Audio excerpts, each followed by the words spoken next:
طيب بسم الله الرحمن الرحيم. السلام عليكم ورحمة الله وبركاته.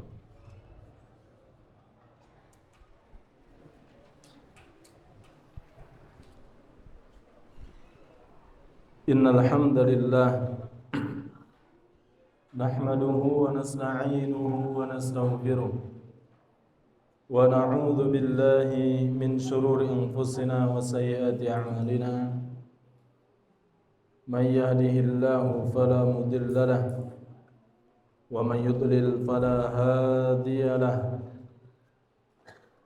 أشهد أن لا إله إلا الله وحده لا شريك له وأشهد أن محمدا عبده ورسوله لا نبي ولا رسول بعده.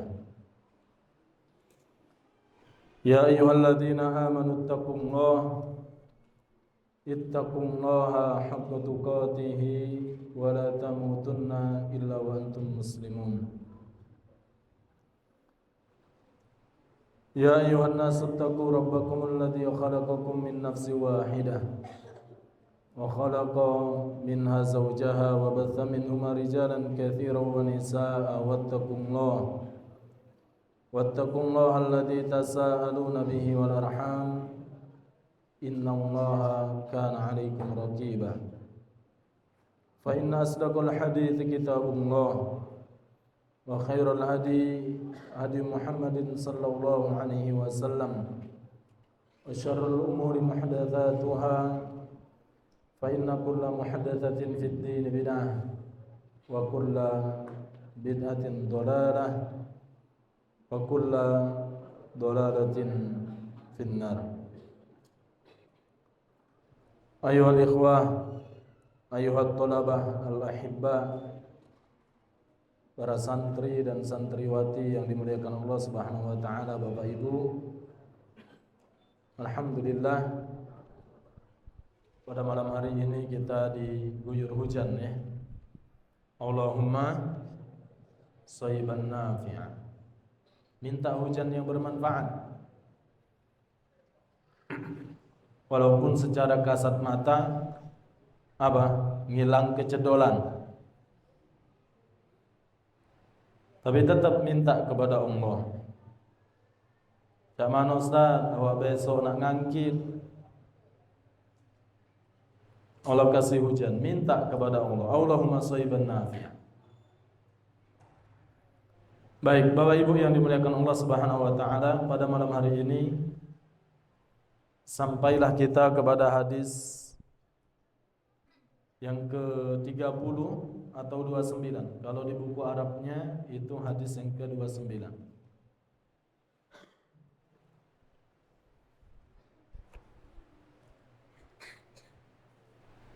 Pada hadis yang ke-28 atau hadis pekan kemarin yang kita bahas, itu bagaimana Fatimah menangis karena Nabi sallallahu alaihi wasallam berulang kali pingsan. Nah,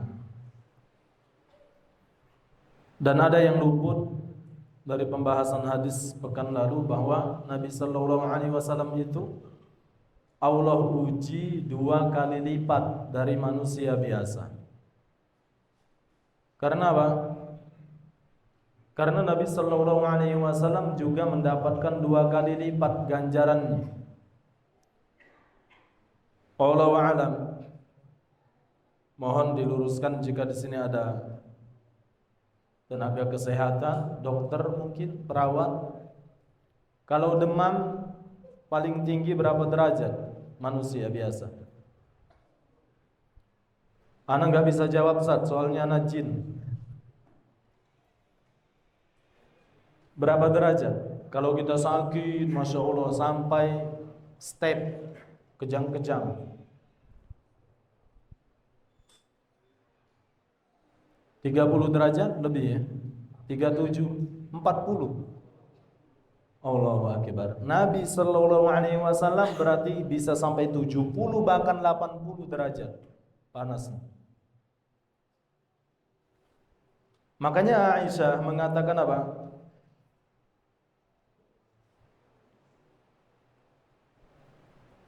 Wa karba abatah, duhai ayahanda, alangkah beratnya keadaanmu sekarang. Nah, ya. Jadi Nabi Shallallahu Alaihi Wasallam mendapatkan ujian, bahkan sakit beliau itu 2 kali lipat, Bapak Ibu. Ada hadis yang mengatakan bahwa kita terkhusus tidak boleh mencela demam, ya. Makanya tiap kali kita menjenguk orang yang sakit, kita mengatakan apa? La ba'sa tahurun insyaallah. Tidak mengapa, sabar, karena itu akan menjadi penghapus dosa. Baik, masuklah kita pada hadis yang setelahnya.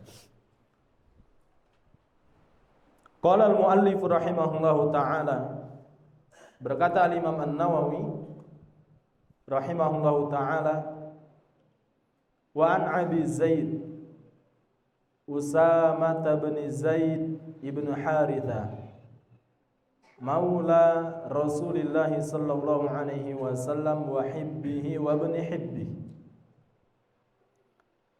radhiyallahu anhuma qala arsalat bintun nabiy sallallahu alaihi wasallam inna ibni qad ihtudira fashhadna fa arsala yuqri'us salama wa yaqul inna lillahi ma akhadha wa lahu ma a'ta wa kullu syai'in 'indahu bi ajalin musamma faltasbir wal tahtasib. Fa arsalat ilaihi tuqsimu alaihi liya'tiyannaha faqama wa ma'ahu Sa'd bin Ubadah wa Mu'adz bin Jabal wa Ubay bin Ka'ab wa Zaid bin Hathabit wa rijalun radhiyallahu anhum farufi'a ila Rasulillah sallallahu alaihi wasallam as-sabi fa'aqa'adahu fi hijrihi wa nafsuhu taqaqqa'u fafadat 'aynah faqala Sa'd ya Rasulullah ya Rasulullah ma hadha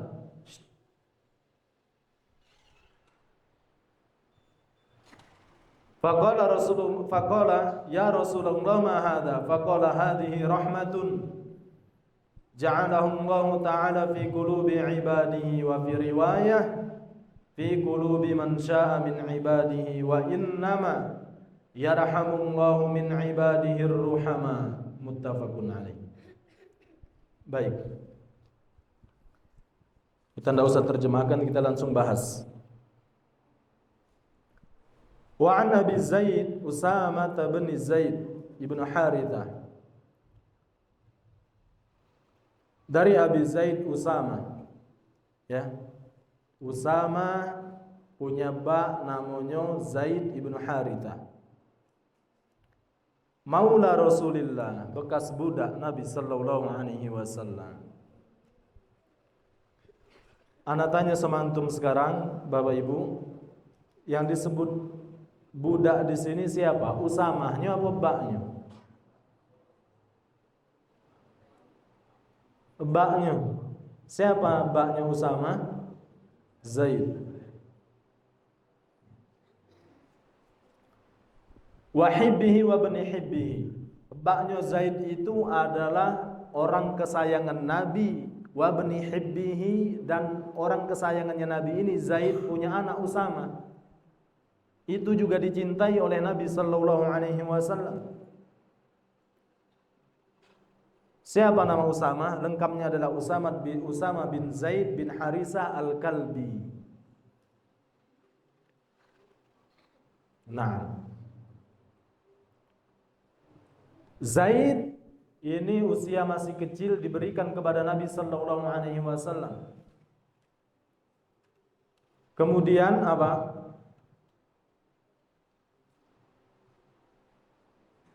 Ketika dihadiahkan kepada Nabi sallallahu alaihi wasallam, bapaknya Zaid dan pamannya Zaid datang ke Mekah untuk membebaskan siapa?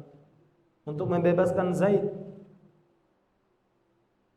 Awalnya memang sebenarnya Zaid ini, Bapak Ibu, adalah budaknya istri Nabi sallallahu alaihi wasallam yaitu Khadijah.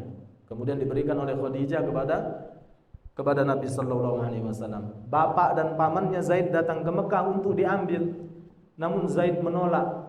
Dia lebih memilih tinggal bersama Nabi sallallahu alaihi wasallam. Kemudian dinikahkanlah dengan siapa? Ummu Aiman.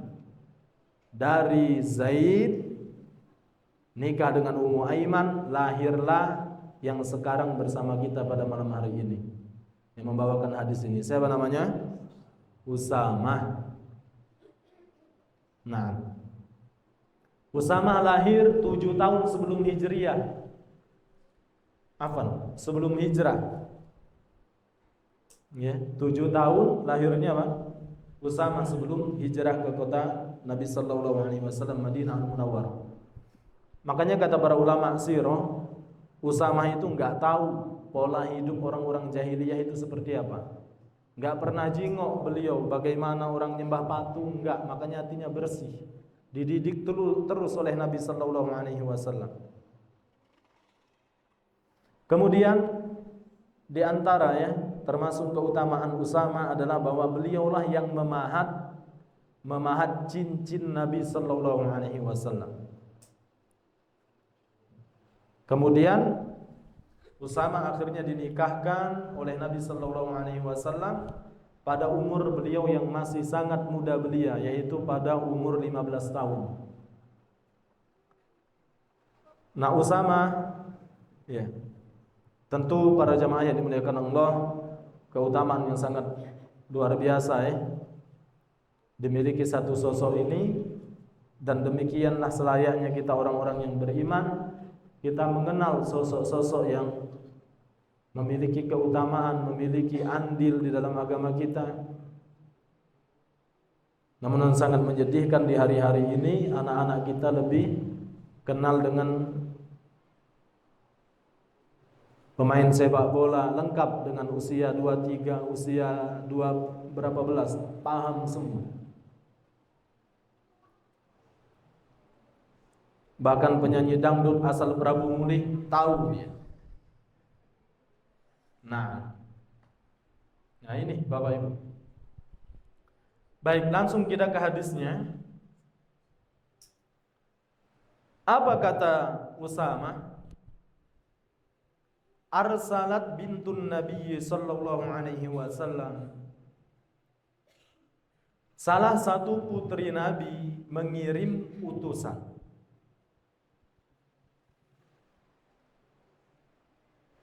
Kepada siapa? Kepada Nabi sallallahu alaihi wasallam.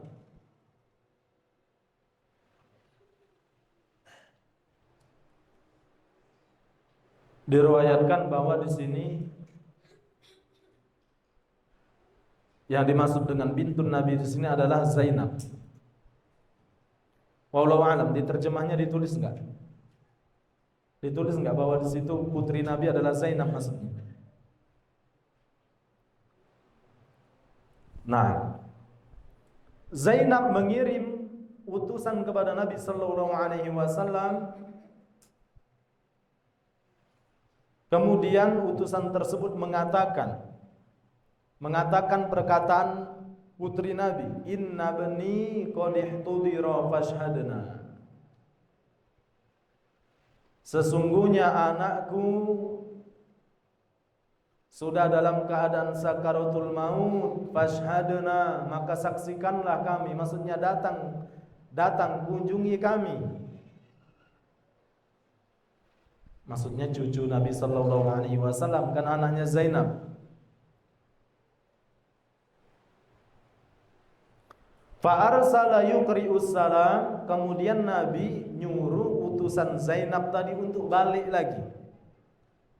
Yuqri'us salam, sampaikan salamku kepada Zainab. Baliklah lagi kau, sampaikan salamku kepada Zainab. Sembari Nabi mengatakan apa? Inna lillahi ma akhadha, sesungguhnya milik Allah yang Allah telah ambil.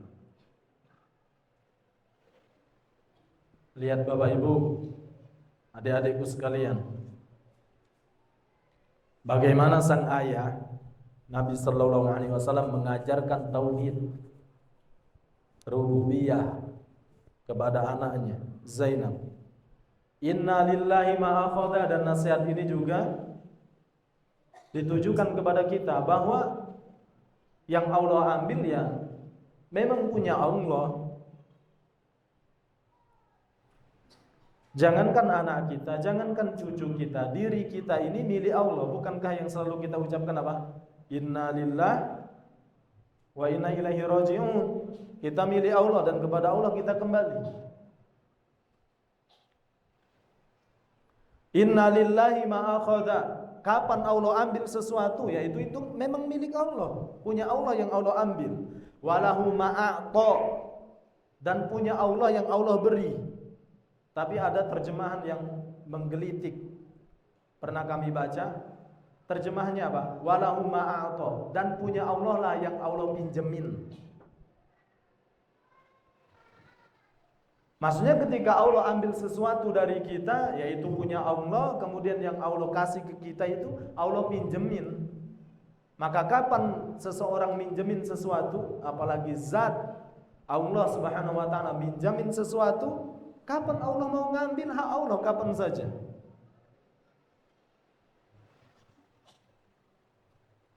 Ini Pak, saya pinjamin motor ya. Kemudian diservis ya kan. Kalau mogok diganti ban segala macam. Udah ke bengkel berapa kali, tahu-tahu saya datang ke rumah. Pak, saya lagi butuh motornya. Protes enggak kira-kira Bapak Ibu? Protes enggak? Enggak protes, orang itu hak yang minjemin. Maka ini tanamkan ke benak kita. Lillahi ma akhadha, kapan Allah mengambil sesuatu itu memang punya Allah. Walahu ma a'ta, dan punya Allah yang Allah beri. Wa kullu syai'in 'indahu bi ajalin musamma.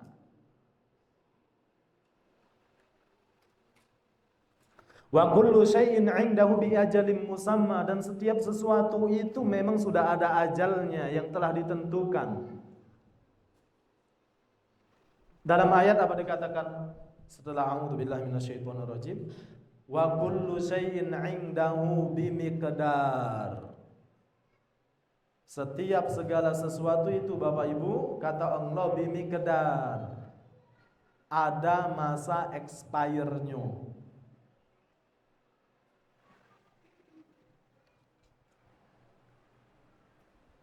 Makanya Bapak Ibu, coba masukkan ke benak kita.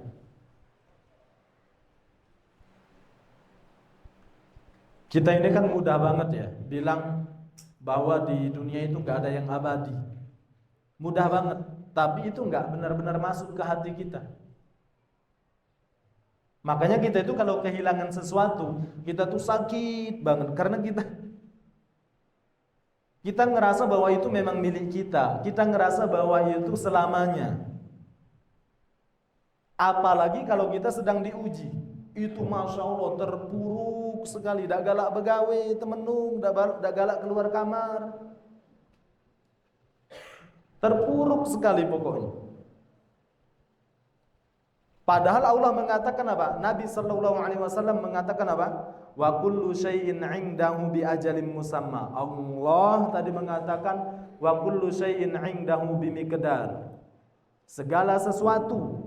Di sini lafaznya am, umum. Wa kullu syai'in, segala sesuatu. Peci, beli peci, apakah selamanya peci itu baru Bapak Ibu? Beli jilbab, apakah selamanya itu akan baru? Akan usang nanti. Kamera beli yang paling mahal, agak rusak juga. HP paling lama 6 tahun, rusak.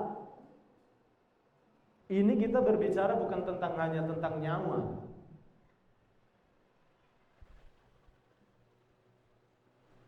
Mujahid.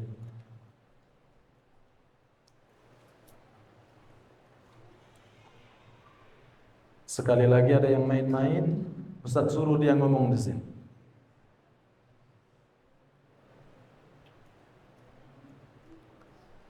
Baik.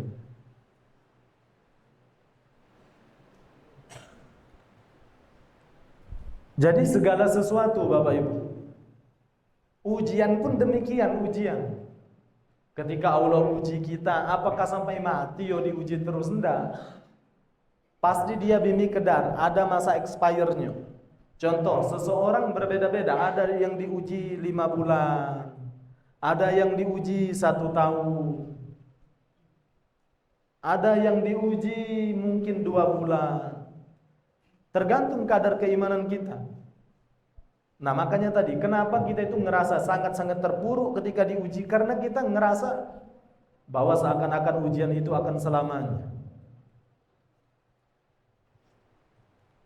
Ini konsep tentang ujian, Bapak Ibu. Yakinilah ujian itu tidak akan selamanya. Kemudian yang kedua apa? La yukallifullahu nafsan illa wus'aha. Yakinlah ujian itu tidak mungkin Allah bebankan di luar kesanggupan kita. Ini pasti. Kapan Allah ngasih ujian itu pasti kita mampu melewati itu. Tidak mungkin ujian si A Allah kasihkan ke B, atau ujian B Allah kasihkan ke si Z. Kapan Allah kasih ujian itu ke A, pastilah tepatlah itu.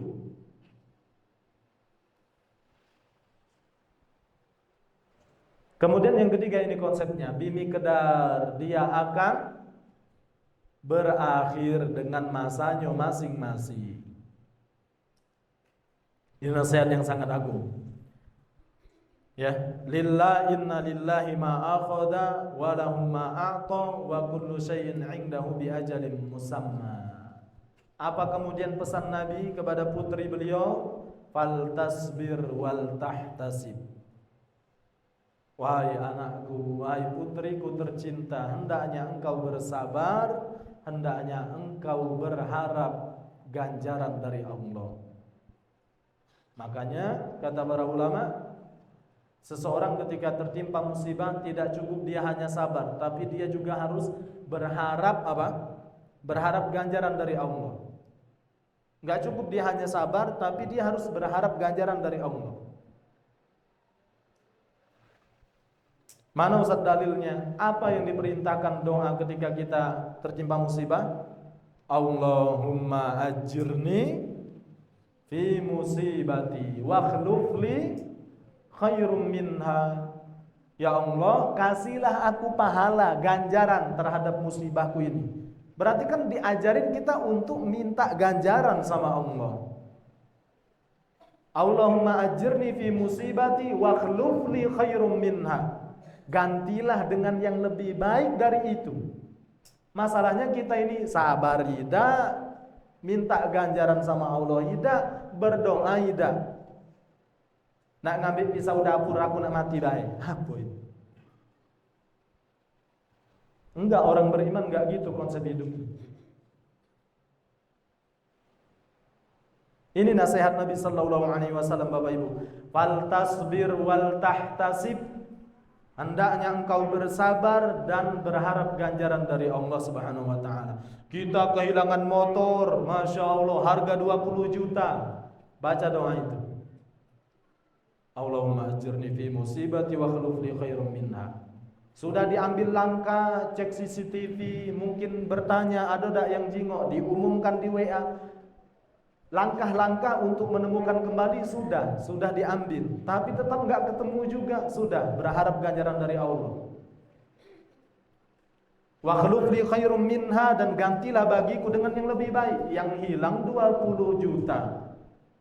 Ringan enggak bagi Allah kemudian mengabulkan doa kita? Ya Allah, 20 juta anak ikhlas hilang, tapi gantilah dengan yang 1M. Motor apa itu? Harley.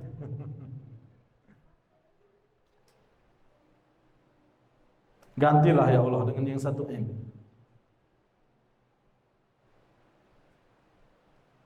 Berat. Baik, sekarang Bapak Ibu yang dimuliakan Allah, apa bedanya sabar dan ridho?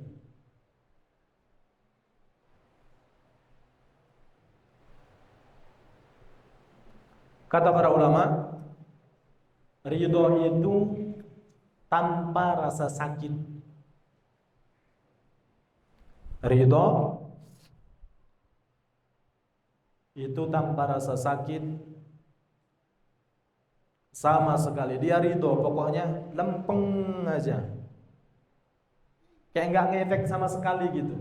Ah sudahlah, punya Allah kok, ridho. Saya yakin ketika Allah ngasih saya ujian, itu kan berarti tanda cinta Allah. Ridho namanya itu. Sabar enggak? Makanya para ulama membedakan dua hukum ini. Sabar wajib, ridho enggak wajib. Nah masalahnya kita ini jangankan mau ridho, sabar baidah. Itu. Apalagi nak naik ke pucuk, ke ridho itu, waduh itu berat. Ya. Sabar sudah anak berulang kali, karena sekarang kita berada di bab sabar ya. Udah berulang kali anak jelaskan. Sabar itu dia. Wasabru dia, sabar itu adalah cahaya, tapi kata para ulama, dia itu adalah cahaya yang mengandung rasa panas dan menyilaukan. Maka kapan seseorang itu dia sabar, memang panas, sakit. Ada kesempatan untuk membalas, ada kesempatan untuk membalas pakai status WA, ada kesempatan untuk menjabri orang itu, tapi dia tahan. Nah ini sabar namanya. Ada rasa panas, ada rasa sakit, tapi kata para ulama apa? Hukum sabar itu wajib. Innama sabru 'inda sadamatil ula. Kata Nabi sallallahu alaihi wasallam bahwa sabar itu pada hentaan yang pertama.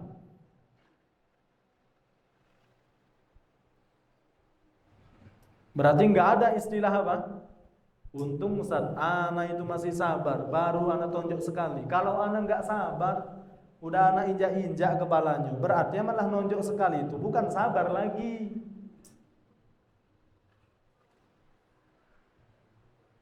Ya? Tadi ketemu di pasar Ustaz, baru saya caci maki sebentar. Untung saya masih sabar. Kalau enggak tak datengin ke rumahnya. Malah nyaci maki di pasar tadi, berarti udah bentuk dari tidak sabar. Nah, sabar ini hukumnya apa? Wajib. Ada rasa sakit, ada rasa pengen ngedumel, ada rasa pengen protes, tapi dia tahan. Nah itu sabar. Sedangkan ridho dia nggak ngefek sama sekali, diuji.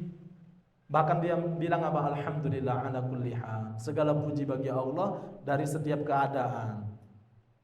Saya punya dua tangan, Allah ambil satu tangan. Ya alhamdulillah masih Allah sisakan satu tangan. Nih tingkatnya ridho. Dan itu berat.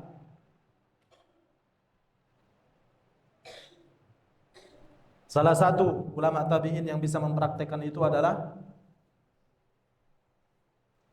siapa?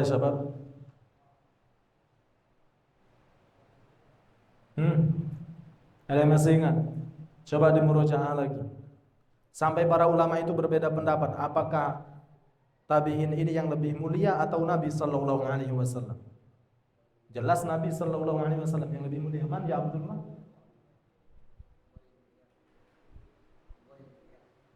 Ayo Hasan, Fudail bin Al-Iyad. Ketika ditinggal matinya oleh Ali bin Fudail bin Al-Iyad. Barakallahu. Baik, kita lanjutkan hadisnya. Nasihat Nabi sallallahu alaihi wasallam, fal tasbir wal tahtasib. Hendaknya engkau bersabar dan engkau berharap ganjaran dari Allah. Fa arsalat ilaihi. Setelah utusan Zainab tadi diutus kepada Nabi, kemudian disuruh Nabi untuk balik, ucapkan salam ke Zainab, kemudian katakan demikian dan demikian. Lillahi ma akhadha wa lahu ma ata wa kullu syai'in 'indahu bi ajalin musamma faltasbir wal tahtasib, sampaikan itu. Kemudian utusan ini kembali ke Zainab. Kemudian untuk yang kedua kalinya utusan tersebut disuruh balik lagi oleh Zainab untuk menemui Nabi sallallahu alaihi wasallam. tuqsimu alaihi, sampai Zainab itu bersumpah, liya'tiyannaha, ayo bilang sama Nabi, bilang sama bakku, datangi aku, kata Zainab. Faqoma, kemudian Nabi mulai berdiri. Nabi berdiri sallallahu alaihi wasallam. Wa ma'ahu, dan yang ikut berdiri juga ada Sa'ad bin Ubadah, Sa'ad ibn Ubadah, wa Mu'adz bin Jabal, dan Mu'adz bin Jabal, wa Ubay bin Ka'ab, Ubay bin Ka'ab, wa Zaid ibn Thabit, Zaid bin Thabit, wa rijalun, dan beberapa laki-laki tatkala itu radhiyallahu anhum, semoga Allah meridhoi mereka semua. Farufi'a ila Rasulillah sallallahu alaihi wasallam, maka diangkatlah anak tersebut kepada Nabi sallallahu alaihi wasallam.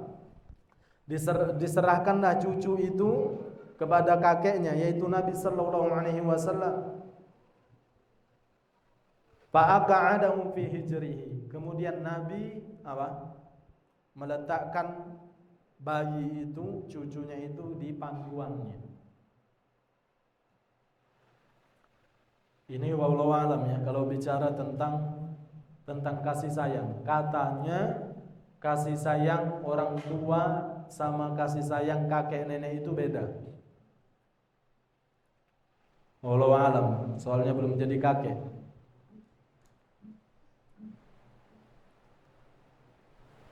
Makanya acap kali, sering kali anak itu malah seringnya pengennya lari ke rumah nenek sama kakek.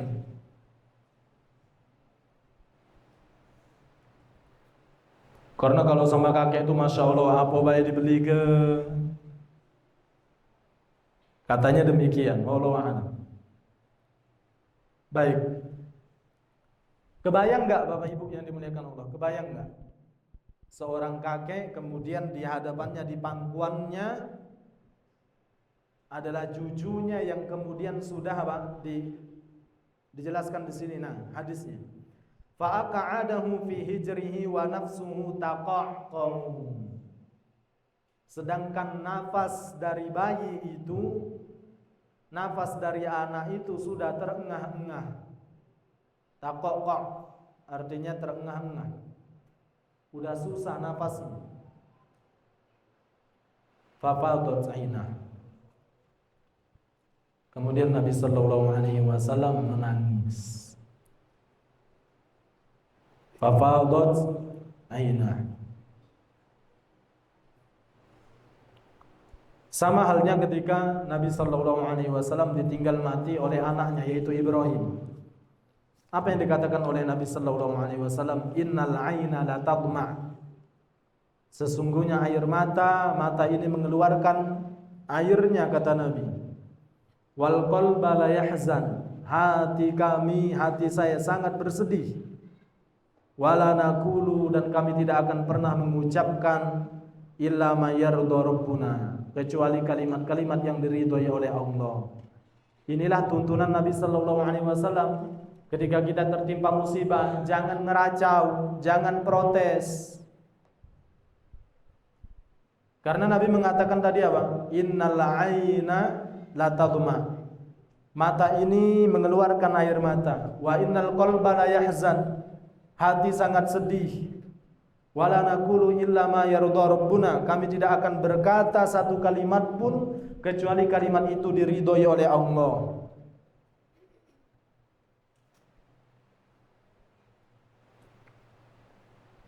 Wa inna bi firaqika ya Ibrahim la mahzunun.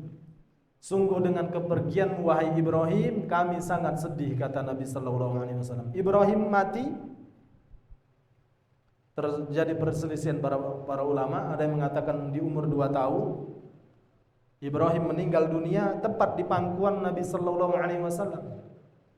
Dan itu yang diucapkan oleh Nabi sallallahu alaihi wasallam. Mata meneteskan air mata, hati sangat sedih. Nah, hadis pada malam hari ini yang berada di pangkuan Nabi siapa? Cucu beliau sallallahu alaihi wasallam. Makanya sekali lagi Bapak Ibu, para santri dan santriwati yang dimuliakan Allah Subhanahu wa taala, ketika kita tertimpa musibah, jaga lisan. Walaupun sabar itu pahit, tapi tahan. Ada kesempatan untuk balas status dia dengan status yang sama dengan status, tahan pokoknya.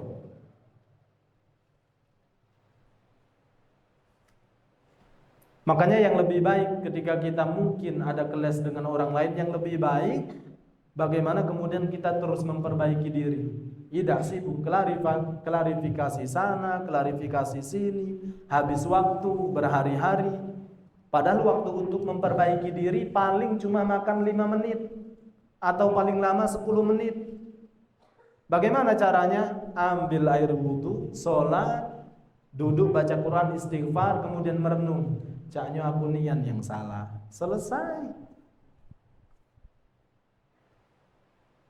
Ketimbang tidak berhari-hari ke sana ke sini. Dionian yang salah, Dionian yang mulai, Dionian yang minjem dandang aku tak dikembalikan. Pinjam kuali aku tak dikembalikan. Nah, oh ternyata selama ini bekahat begegit becekelan uji kami ini. Gara-gara masalah kuali sama dandang.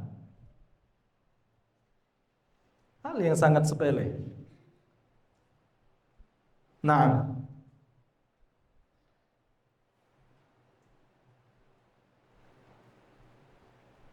fafadat ainah, Nabi sallallahu alaihi wasallam kemudian meneteskan air mata. Baik. Hadis lanjutannya, faqala, kemudian yang saat itu bersama Nabi, yaitu Sa'ad berkata, ya Rasulullah, ma hadza? Wahai Rasulullah, apa ini?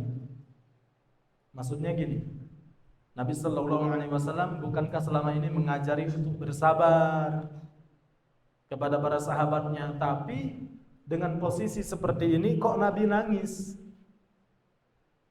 Kemudian Sa'ad mengatakan, ya Rasulullah, ma hadza? Wahai Rasul, ini apa? Maksudnya air matamu ini apa? Nah, nuwasil ba'da al-adhan insyaallah. Nanti dijawab oleh Nabi sallallahu alaihi wasallam setelah azan insyaallah. Barakallahu fiikum wabillahi taufik. Nah.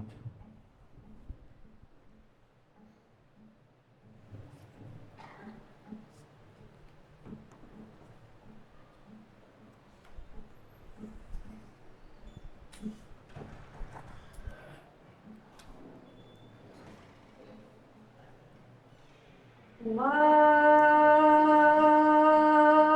Akbar, Allahu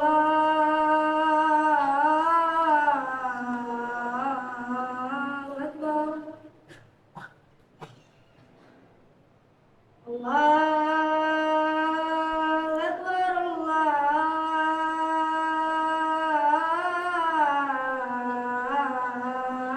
Akbar.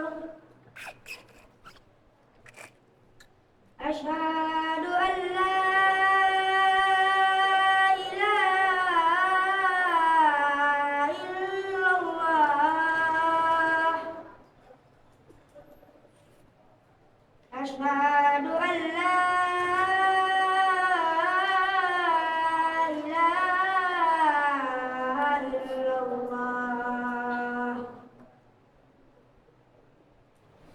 Asyhadu anna Muhammadar Rasulullah.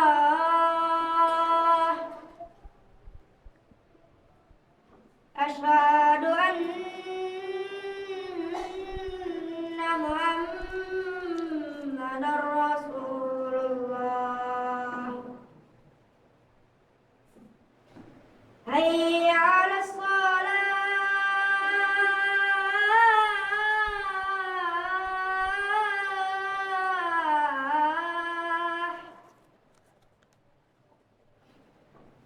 Hayya 'alas shalah.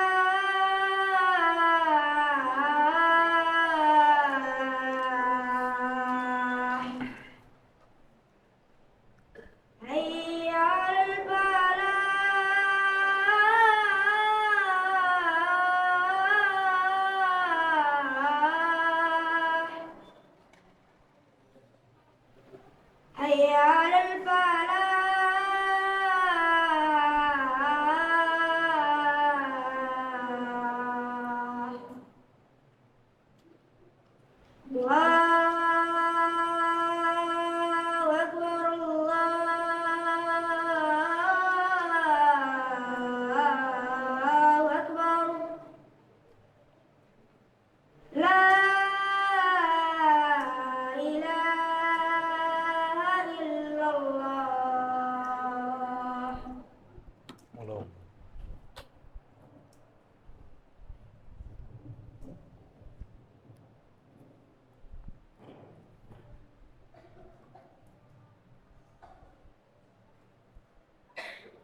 rabbil alamin. Wassalatu wassalamu ala nabiyina Muhammadin wa ala alihi wa ashabihi wa man tabi'ahum bi ihsanin ila yaumiddin. Wa ba'd. Kita lanjutkan para jemaah. Ketika Nabi sallallahu alaihi wasallam menangis, maka ditanya oleh Sa'ad, "Ma hadza ya Rasulullah?" Wahai Rasul, ini apa? Kenapa engkau menangis? Faqala, ini jawabannya, diperhatikan. Nabi sallallahu alaihi wasallam mengatakan, "Hadhihi rahmatun." Air mata ini adalah rahmat. Ja'alahu Allah Ta'ala fi qulubi ibadihi. Makanya saya kasih judul kajian kita pada malam hari ini adalah air mata itu rahmat. Hadhihi rahmatun, ini adalah rahmat. Ja'alahu Allah Ta'ala fi qulubi ibadihi, yang Allah titipkan, yang Allah jadikan di hati para hambanya. Wa fi riwayah, dalam riwayat yang lain, fi qulubi man syaa min ibadihi. Allah jadikan air mata ini rahmat di hati hambanya yang ia kehendaki. Berarti tidak semua orang ada rasa itu. Ada yang keras. Demi Allah Ustaz, kata ibu-ibu, saya ini nikah sama suami saya sampai detik ini, padahal sudah 20 tahun saat kita berumah tangga, belum pernah dia nangis. Masya Allah. Kapan anak-anak aku ini nak melok dengan baknyo, nak kemana-mana, langsung dilarang. Ayo sana-sana sama ibu baik. Nah, ini berarti bukan sifat orang yang beriman. Nah, ini menarik di riwayat yang lain ini. Fi qulubi man syaa min ibadihi. Ternyata rasa kasih sayang, rahmat itu enggak diberikan kepada semua orang. Nabi kemudian mengatakan, wa innama yarhamullahu min ibadihi ruhama. Sesungguhnya Allah hanya memberikan kasih sayang kepada orang yang saling kasih sayangi sesama mereka.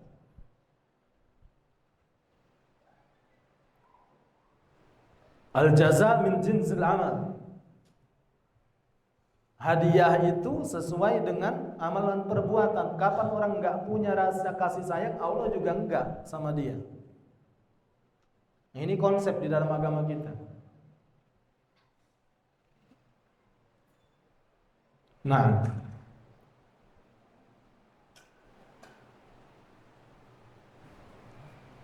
makanya para jamaah yang dimuliakan Allah Subhanahu wa taala ya, berarti berangkat dari hadis ini, ketika kita menangis ditinggal oleh orang yang kita cintai, entah itu mungkin ibu, bapak kita, sepanjang itu menangis dan bukan niyaha.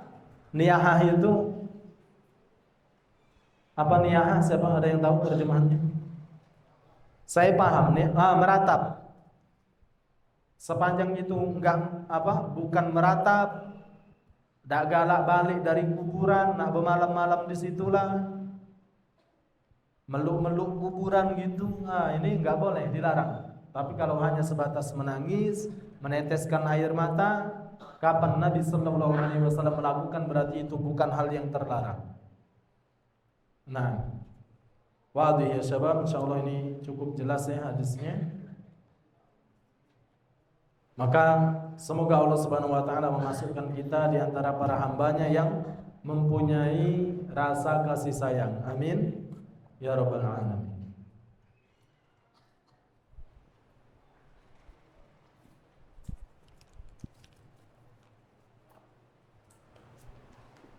Kita jawab beberapa pertanyaan, semoga Allah Subhanahu wa taala membukakan pintu-pintu ilmu.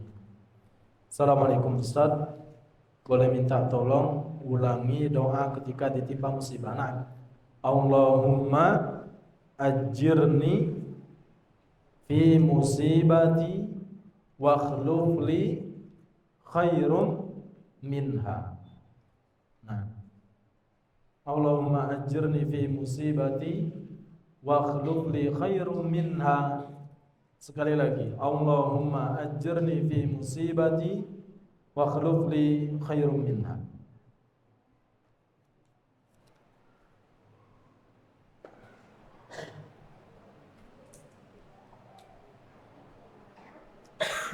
Assalamualaikum Ustaz, izin bertanya di luar tema. Apa hukum orang yang berhutang? Orang yang berhutang ini ada uang lalu dia tidak membayar hutangnya. Kebetulan orangnya ada di sini.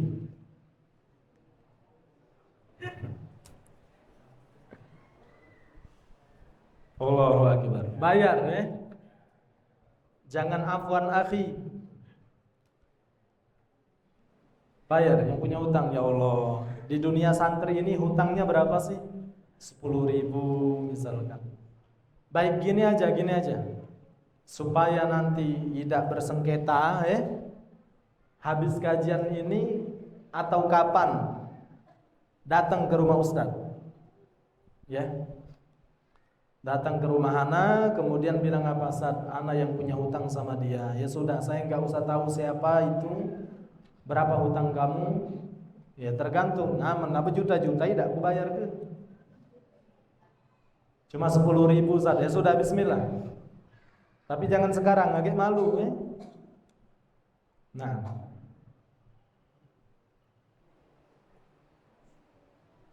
Assalamualaikum Ustaz, izin bertanya di luar tema. Ustaz, ketika ada orang yang rajin baca Al-Quran kemudian dia gila, apakah dia masuk surga atau neraka? Wallahu a'lam.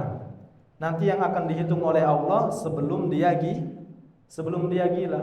Karena apa? Rufi'al qalam, kata Nabi sallallahu alaihi wasallam, pena itu akan diangkat oleh Allah dari 3 orang.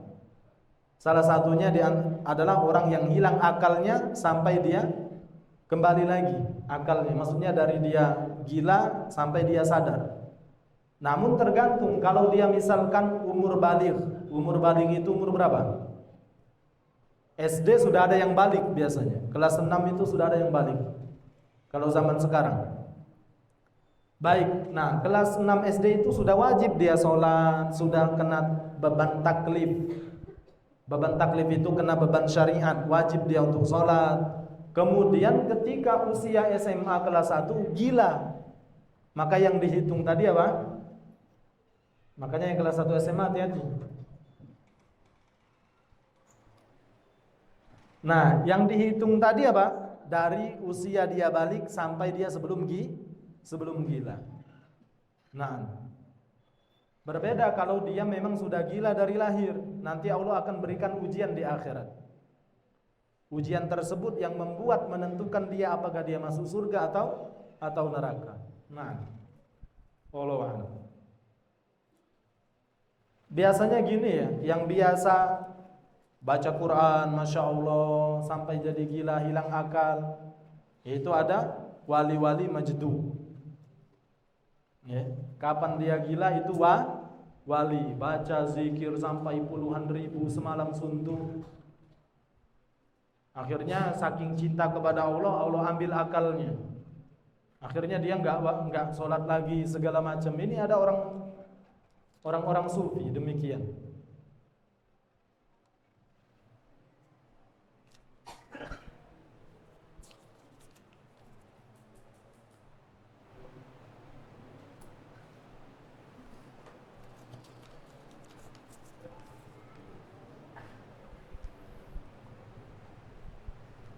Ustaz izin bertanya, bagaimana jika imam sholat batal dan yang gantiinnya adalah makmum belakangnya, dan jika qadarullah makmum yang gantiin tadi juga batal, bagaimana? Ya tetap yang di belakangnya lagi. Ini masalahnya yang ingin ana tanya, imam tadi makan apa, terus kau yang gantiin ini makan apa? Ngapa aja kompak nian batal?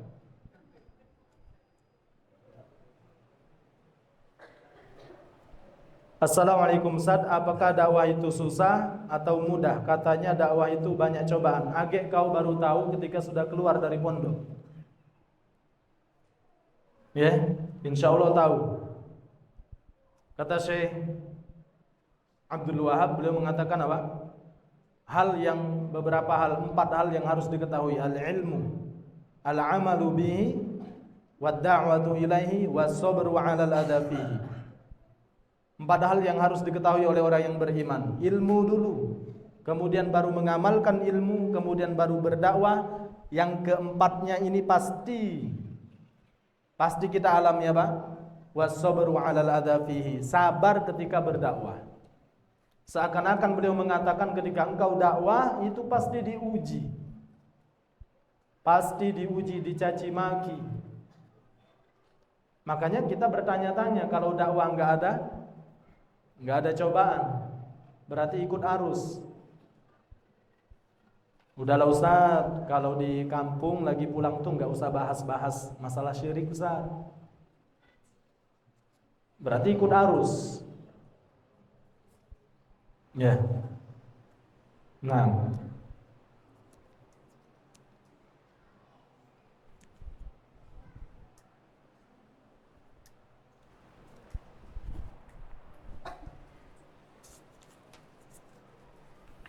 Ustaz, apa hukum orang yang tidak menepati janji? Itu min alamatin nifaq. Tanda orang-orang yang memiliki penyakit nifaq, munafik. Alamatul munafiki thalath. Tanda orang munafik itu ada 3 apa? Idza wa'ada akhlafa, apabila dia berjanji dia tidak menepati.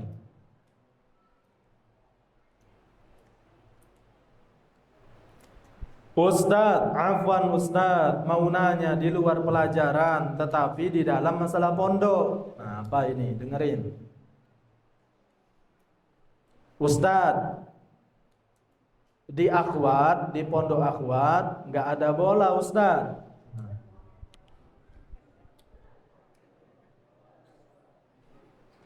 Ustaz, masa tega? Ustaz enggak berniatkah untuk membelikan kami bola?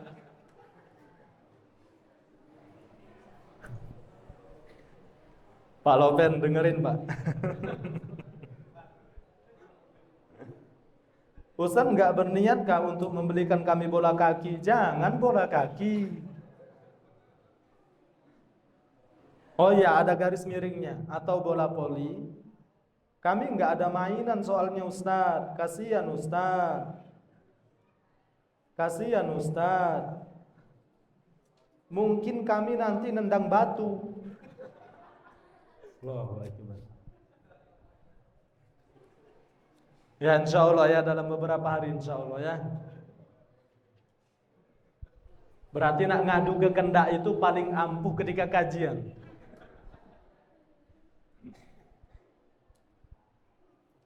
Allahu Akbar.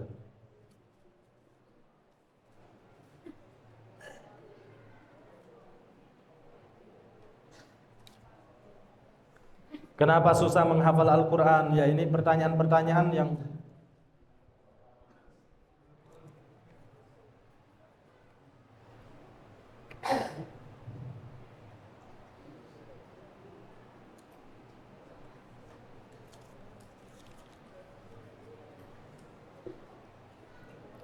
Assalamualaikum Ustaz, apakah boleh puasa tapi baru mau makan sudah azan? Boleh, asalkan itu puasa sunnah. Puasa sunnah ketika kita baru mau makan kemudian azan, maksudnya berarti kita baru berniat. Kalau itu puasa sunnah boleh, tapi khusus puasa wajib yang sebentar lagi akan mendatangi kita, Allahumma ballighna Ramadan, ya Allah sampaikan nafas-nafas kami di bulan Ramadan. Amin ya rabbal alamin. Nah, itu kalau Ramadan enggak boleh. Udah selesai kumandang azan subuh, sebelum kumandang azan subuh baru berniat untuk puasa Ramadan, enggak boleh.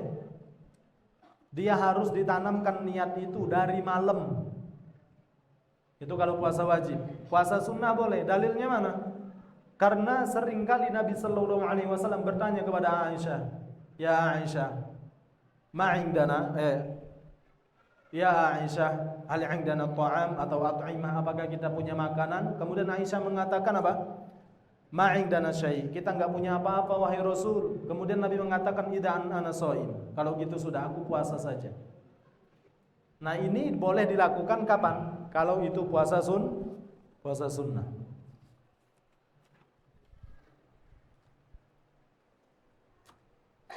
Anak saya bertanya, apa ini bertanya?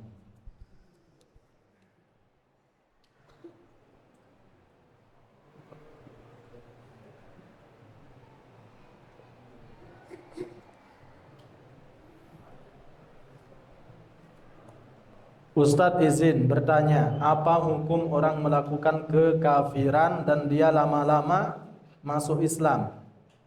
Maksudnya kemudian tidak lama setelah itu masuk Islam. Apakah dia masuk surga atau neraka surga? Nah, jaminan mutlak orang yang beriman kepada Allah masuk Islam, jaminannya surga.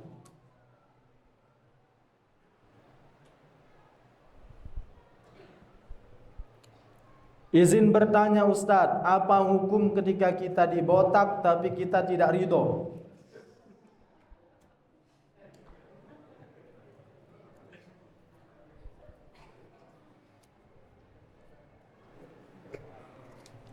Jawaban ana, ridho nggak ridho ikut aturan pondok. Ya, ikut aturan pondok. Aturan pondok diambil karena untuk kemaslahatan. Ngapo? Kok kita adakan untuk potong rambut sebelum pulang? Agar kalian itu nggak begaya. Nanti balik ke rumah, masya Allah, bentar-bentar nyisir rambut, bentar-bentar nyisir rambut. Begaya, akhirnya ketemuan, akhirnya tiktokan, naudzubillah.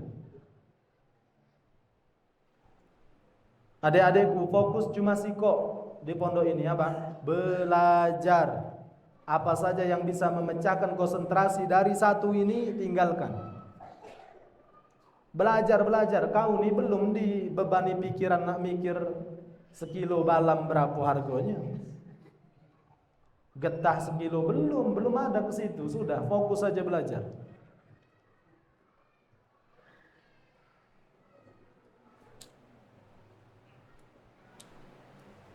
Ustadz, apa hukum laki-laki berkutek?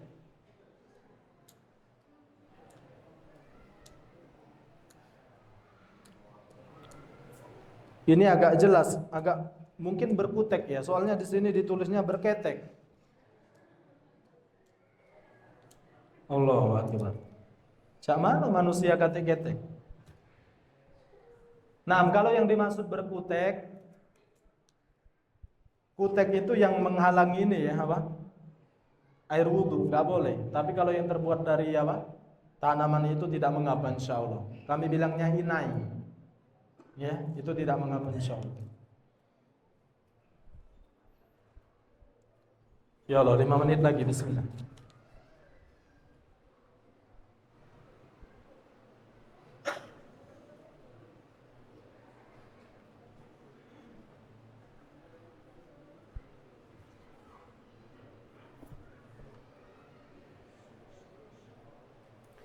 Ustadz, apa itu miqat? Apakah perbatasan ihram? Apakah tempat yang harus dimasuki untuk ihram?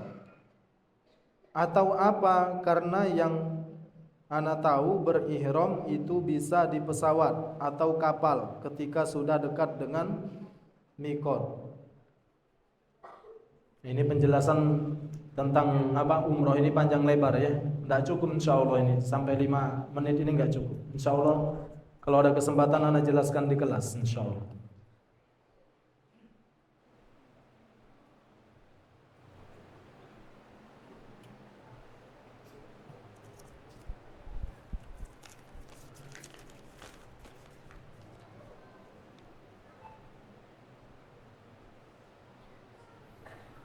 Ustadz, apa hukumnya seorang muslim mengikuti tapak suci? Boleh. Nak bela diri apa baik boleh. Yang penting jangan ada unsur kesyirikan di situ. Syarat kau nak belajar silat dengan aku, belajar apa? Mencak dengan aku, kau harus ngambil ayam cemani. Tahu ambil ayam cemani, tahu tak Bapak Ibu? Ayam yang pagutnya hitam, di pucuk kepalanya hitam, kakinya hitam, tangannya mendio ada tangan hitam. Pokoknya serba hitam. Agak kita sembelih di hutan jam 12 malam, agak kau ni ku isi dari belakang ilmu aman kaulah matang age aku ketapel jarak 5 meter, dak ini lagi, dak mempan lagi. Nah, ini sudah unsur-unsur kesyirikan. Mau itu boxing, mau itu jet kondo, mau itu karate, silakan. Yang diajari Ustaz Amar apa? Mau itu tipan. Ada satu lagi dulu pernah ana belajar, itu bela diri namanya butong. Pernah belajar butong, pernah belajar jet kondo. Nah, boleh tapak suci, boleh, silakan.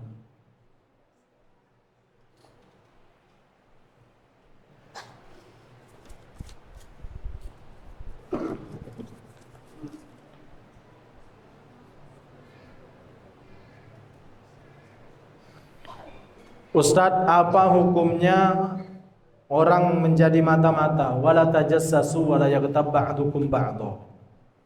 Enggak boleh kalian mematai saudara-saudara kalian, kecuali ini ranahnya pesantren. Dipanggil oleh ustadz ke kantor, kemudian disuruh, coba kau mata-matai kawan kau yang tidak pakai bahasa Arab.